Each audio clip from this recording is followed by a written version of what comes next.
Okay, what we're going to be learning this morning is a 5-color job. We have 3 individual die cuts. What we're showing you now is the proper way this should come to press. This has been pre-pressed properly by our students. We have a job jacket here. Many different types of job jackets. What we use at the school is very generic. We will use a couple of different types. But this job has been ran before by Adam Sanchez in his class. What we have inside this job jacket here is original proof, samples from the last run, and all the pertinent information to put this job together again. When I take this job jacket, along with all the supplies that are here, I'm now ready to set this up in my press. The way we know what we need, and the way my pre-press knows what they need, is they have an original sign-off sheet. It explains on here what Analox rolls, what inks, where they go. It tells the boxes the finished sheets go in, the dies, the whole 9 yards. So prior to going to press, we're able to prep this whole job. That is very, very important. What we have done, we spliced in our run stock, and we pulled it through the press, and we centered it up. When you're setting up a job, multicolors, you know, there's a few things you want to do. Number one thing is you got to get your stock centered up to your dies, get your dies cutting. We're going to be putting 3 dies in plus a RD score. If there's any problem with any one of them dies, we're not going to be able to run this job. So the first thing we want to do is get all of our converting done. That means all of our die cutting, get our sheeter stacker unit, the whole 9 yards. If I have a problem with one of them dies or the way it's converting, I can fix it. Or if I can't fix it, then I don't have an hour cleanup for the inks that I've poured in the press. So remember, center your stock. Get a tight stock. You should never do anything till you run your press and get a tight stock. Once I've got my stock centered and I have a tight stock, I'm now ready to put in my dies. For some of y'all's information, we are not using setup stock. I personally think it's a waste of time. I think it's a waste of stock. There are certain circumstances where it's good working with rookie pressmen, things of that nature. But remember this. If I set up on one material and then I change over to another material, I completely have to reset up anyway. So I'm using the same amount of time twice over.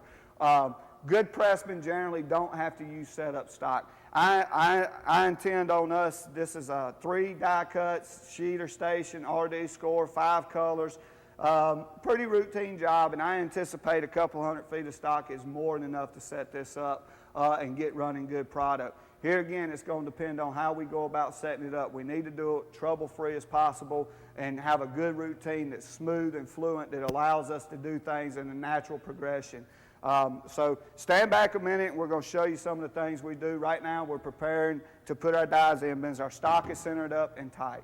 First thing we're going to be doing is die cutting the liner. Remember, every die has to be tooled to cut the stock. This die was designed to cut just the liner. There's a couple of tricks we have to do in die cutting undercuts. I'll be showing you that now. The first thing I want to do is pull the web out of my press back to my first station. I'll be doing my undercutting on my first die station right here. So now I'm going to proceed to pull my web back. One thing I want to do is, you know, here again we're just pulling the web, but I want to do it very carefully. I don't want to wrinkle it. I don't want to bend it. I don't want to make it difficult for me to pull back through because I'm going to have to pull it back through. So a couple of things I like to do is I like to take my razor knife, and when I'm cutting it down here, I'll cut it something at a little point like that. I'm going to lift my metering roll, and now I'm going to be able to pull it back. Now, if I pull it back from just side to side, it's going to wrinkle. What you'll see me do is walk it all back. Now, you see I got a point on it. I can drop that down now and do the same thing. I'm grabbing it on both sides of the paper, so I'm not pulling just from one side. And I'm going to pull it back all the way to the die that I need. And, you know, I'm taking my time about it. I don't want to wrinkle, and I'm just going to kind of lay it over just like that. That'll allow me to put that stock back through the press pretty evenly and not have to fight it so much. Now, if I was to have a problem, I would just tear it, web it on through it. Don't take long at all. So, you know, don't sit there and make a big deal out of something that's not a big deal. One thing I want you to take notice of is our die anvils right here work just like the dies we put in this press. The operator side has a twist block. This enables you to pull this anvil in and out easily. But what we're going to do now is this anvil's going to run on top of the die. So that's going to force me to do a couple of things. First thing I got to do is pull the anvil out. And here again, very pressman friendly, simple way of doing this. Always hit that emergency stop, okay? Simple way of doing this is grab the anvil, pull it out. It's real loose because I have my twist block turned up, okay? I'll set it to the side. Now I have an empty space here where I can put my undercut die in. One other thing I have to do, we have our video monitor unit geared into this gearing, so I have to just pull it out of the way. Now it's designed to be done that way, and I'll show you how I take this up in a minute and show you how we keep it completely out of the way. Now I have an empty die station here, no die anvil or nothing. As you can tell, we have plenty of grease pumping out. We grease these fairly regularly. On long runs, we do it fairly regularly. If I don't have grease, then at this time, I'd want to make sure I grease it. Another thing I want to check here, and I do this on all my die stations, is I want to make sure that my felt die washers are engaged down here on the bottom. One thing I like to do, these we don't really pull out that often, but I'll just squirt some oil, and if you look at them, you can tell they've had a lot of oil just squirt on them, soak down real well. This will help your die stay cool and help your dies last longer. Now I'm ready to prepare my die to go into the station, and I'll be doing that at my workbench. We use Rotometrics tooling. Of course, I think they by far make the best tooling. Very durable, lasts, works right. Generally, they won't let you order a die that's not going to work. But I think one of the things I like the most about Rotometrics is a pretty simple thing, and it's because it's just pressman friendly, is the containers that the dies come in. They should always be stored with the locks down, screwed down tight. But probably the easiest thing about them is putting them in and out of the box. These little plastic cones that actually are designed to hold the die in, one side of them are very deep, very deep. The other side's very shallow, and I'll show you up close to that. What the difference of that means is the way I can pick this die up. If I have them deep like that, my fingers can grab and grip that very easy. It's almost as a handle. If I'm having to grab, if they're backwards and I'm having to grab the shallow side, it's very difficult to get that die out of there. Something that simple can prevent you from hurting the die and making it easy access to the operator. So right now, this is simply, and here again, depending on your size, your weight, you may want to hold this on the floor and lift it up. It's not a very heavy die, so I can pull it straight out. One other thing you have is you have die holes in here that are designed for eye-rings.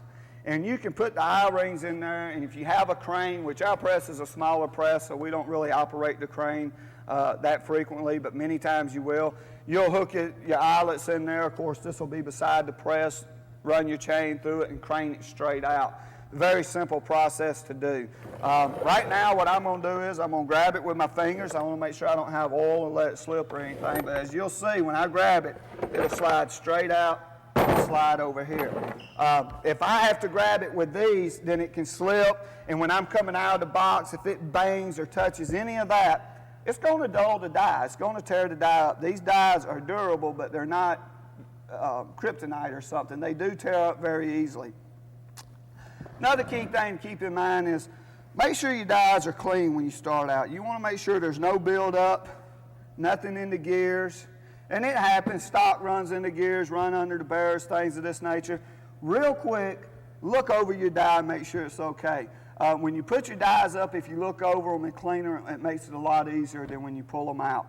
Now that I got my die out and I have it where I can work with it, I'm immediately going to remove this box out of the way. I'm going to slide it right over here in a spot that's designed for my die boxes so that I have a proper place for everything.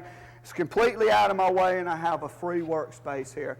Also, when you're working with dies, analogs, rolls, anything of that nature, get you a clean area. Don't have junk junked up. I see students do it. I see pressmen do it. They'll be working on an Analox roll or a die, and they'll have 10 other Analox rolls right beside it. Wrong. Do not do that. Give yourself an open area to work in. Give yourself plenty of room. Do not crowd your dies, your tooling, your Analox. Very expensive stuff, and that quick it's tore up. I mean, I see people dull dies and they don't even know they did it. It's because you could bump up. That block right there will destroy a die, Analox roll, anything. If you bump it, you're in trouble. So give yourself a good workspace. Next thing I want to do is I got to get my die washers prepared to put on my die. It is best to leave the washers on the die. They're very inexpensive. The only reason we don't do it here at the school because people need to be trained on putting them on there. But in your shop, I would highly recommend leave the washers on. That way when the die comes out, it's ready to go to press. Real quick, just going to show you a couple of different types of washers. This is a plastic washer. Probably my favorite. It don't tear up. Sometimes they'll heat up and melt together, but they're pretty easily bust apart. Then you have fiber washers that come in different thicknesses. This is a very thin one, and then you have some that are much thicker. This allows you to really fit the die in tightly. I already know because I use the same tooling all the time, and here again, if I use several different die manufacturers, then this would not be the case. But all of my dies coming in, center the gear up perfect with my drive gear and my die gear, with 4 plastic washers on the gear side. And that's every die I get from Rotometrics. So one good benefit of just using the same die manufacturer is I always know how to size up my dies. Of course, it don't matter if you leave your washers on there. But here again, a couple of things I'm going to show you is I have no rings, no chains. My watch is a cloth band watch. I'm taking all precautions possible to handle this die and not hurt it. A lot of times people who maybe it's too heavy to manhandle can lay foam, rags, something under there to help them.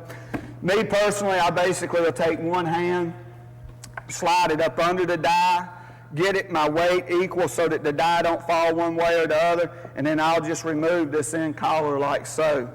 Set it to the side. I have my 4 die washers I've already have out. I'm going to slide them on real simply, and then I'm going to just hit it with one little squirt of oil right there. Now, I'll be oiling my die continuously as I run. Now, as we talked about before, I have a different setup here. This being my square block, and this being my twist block. In normal setup, my twist block goes on the operator's side. On this particular setup, we got to do things just a little bit different. So my twist block is actually going to go on the inside, gear side, drive side, because it's under, and the way it's turning, if I don't, then it'll come unlock and come out.